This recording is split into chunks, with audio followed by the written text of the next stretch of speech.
Markets obviously having a positive reaction to what they think the outcome may be. All the major indexes are in the green. Best day since late May. We're joined by Art Cashin this morning, Director of Floor Operations at UBS, who joins us at Post 9. Art. Good morning. We talked about this binary outcome. How does anyone have an edge on this one? Well, I would like to contend with the binary outcome. I think if it's a very narrow win for Remain, it could be a problem, because I think that might fester and months from now come back as a topic again. I think a clear win for Remain is a big market boost. Obviously, a win for Exit, I think, would reverse many of the gains we're seeing here. And again, I think a very narrow win would be problematic. I don't know that it would be very clear. You're raising a point that the Leave camp brings up a lot, is that they've already shown their hand, right? By even having a vote this close. Yeah, and I think it will fester and be a bit of a problem. So the markets would have to rethink that, I think.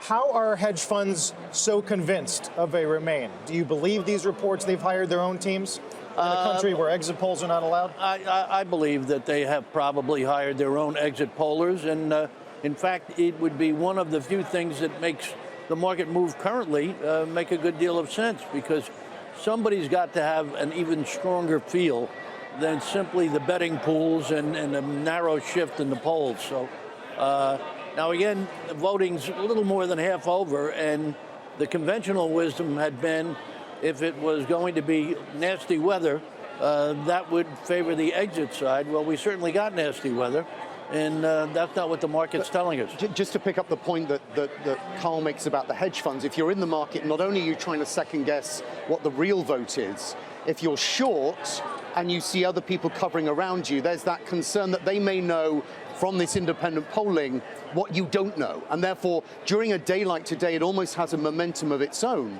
which may prove correct or may prove incorrect in this environment. Yeah, no, you do get that kind of crowd momentum when people see, and it works very, very effectively, as you allude to, on the shorts. You know, shorts are always very nervous.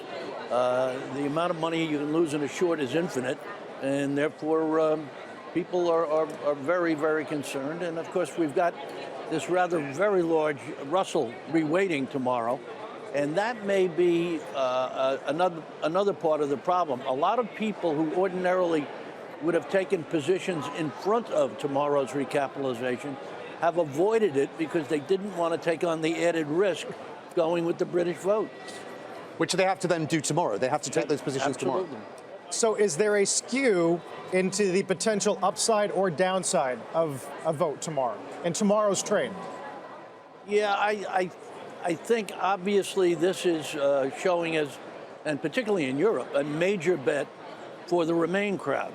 And if there is either a very, very close vote or a surprise on an exit, you're going to see some massive losses and reverses here. And can you define massive, or you're not willing to do that I yet? would say you not only give back everything you've done for today, but possibly everything you've done for the last 3 or 4 up sessions.